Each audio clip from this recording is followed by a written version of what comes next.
Sir చాలామంది doctor suggestion లేకుండా ఏంటంటే నేచురల్‌గా ఉండాలి, ఆయుర్వేదంగా అని చెప్పేసని అలోవెరా జ్యూస్ తాగడం గానీ, ఎర్లీ మార్నింగ్ లేచిన వెంటనే లేదంటే ఆమ్లా జ్యూస్ తాగడం లాంటివి గానీ, సో ఇట్లాంటివి తాగుతూ ఉంటారనమాట. సో డాక్టర్ సజెషన్ లేకుండా ఇలాంటివి తాగొచ్చంటారా?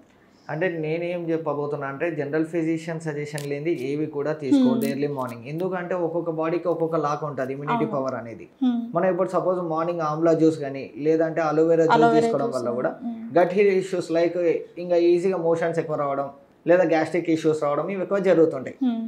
ఎందుకనంటే ఇప్పుడు నా లోపల ఉన్న ఇమ్యూనిటీ మీ లోపల ఉండదు. అవును. అందుకు నేనేమంటున్నా అంటే జనరల్ ఫిజిషియన్ కన్సల్టేషన్ తీసుకున్నాక తను చెప్పేదాన్ని బట్టి ఈ ఫాలో కావడం బెటర్ అని చెప్పడం జరుగుతుంది. సరే మనకి నెక్స్ట్ సీజన్ చూసుకున్నట్లయితే సమ్మర్ వస్తుంది. సో సమ్మర్‌లో ఏంటంటే చాలామంది చిన్నదానికైనా కానీ ఎక్కువ డీహైడ్రేట్ అయిపోతుంటారు. సో సమ్మర్‌లో మనం ఎక్కువ డీహైడ్రేట్ అవ్వకుండా ఉండాలి అంటే ఏం చేయాలి అంటారు? అంటే మనం బాడీ డీహైడ్రేట్ కావద్దు అంటే ఫస్ట్ మన బాడీలో వాటర్ కంటెంట్ అనేది ఎక్కువగా ఉండాలి. ఓకే. ఇంకోటి మనం చూసుకున్నట్టయితే ఎవరు కూడా 3 to 4 లీటర్స్ వాటర్ అనేది తాగడం లేదు ప్రతిరోజులో. యాజ్ పర్ WHO పరంగా per day water consumption should be 4 to 5 litres per day. అప్పుడు మన బాడీ ఏమవుతుందంటే డీహైడ్రేట్ అనేది కాదు. మనం మార్నింగ్ లేచినప్పటి నుంచి రాత్రి పడుకునే వరకు కూడా చూసుకున్నట్టయితే 1 to లేదా 2 to 3 లీటర్స్ మాత్రమే తీసుకుంటాం. ఓకే. అంటే ఈ బిట్వీన్ గ్యాప్లో మనం అవుట్ సైడ్ వెళ్తుంటాం, వర్క్స్కి వెళ్తుంటాం, డ్యూటీస్ చేస్తుంటాం.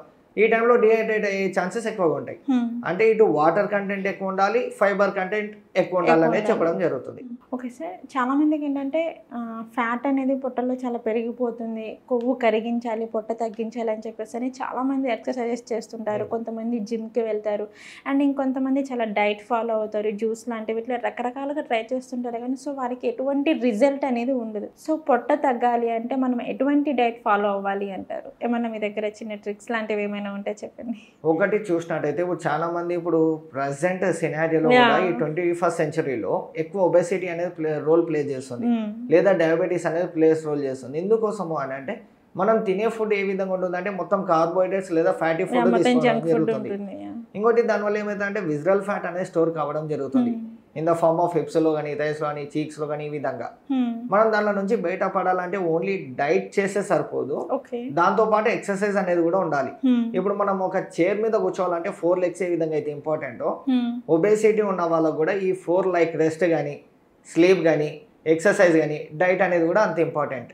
Okay sir. కొంతమంది ఏమనుకుంటారంటే సార్ అసలు నాకు ఎక్సర్సైజెస్ వద్దు, ఎక్సర్సైజెస్ ఏం ఇవ్వకుండా ఓన్లీ జ్యూస్తోని డైట్తోని అంటే ఫ్రూట్స్ కానీ ఫుడ్ లేదంటే జ్యూస్లోని వీటితోనే నాకు పొట్ట తగ్గించాలి, ఎక్సర్సైజెస్ లాంటివి అయితే నేను చేయలేను అనుకుంటారు. సో వారికి ఎట్లాంటి డైట్ మీరు సజెస్ట్ చేస్తారు?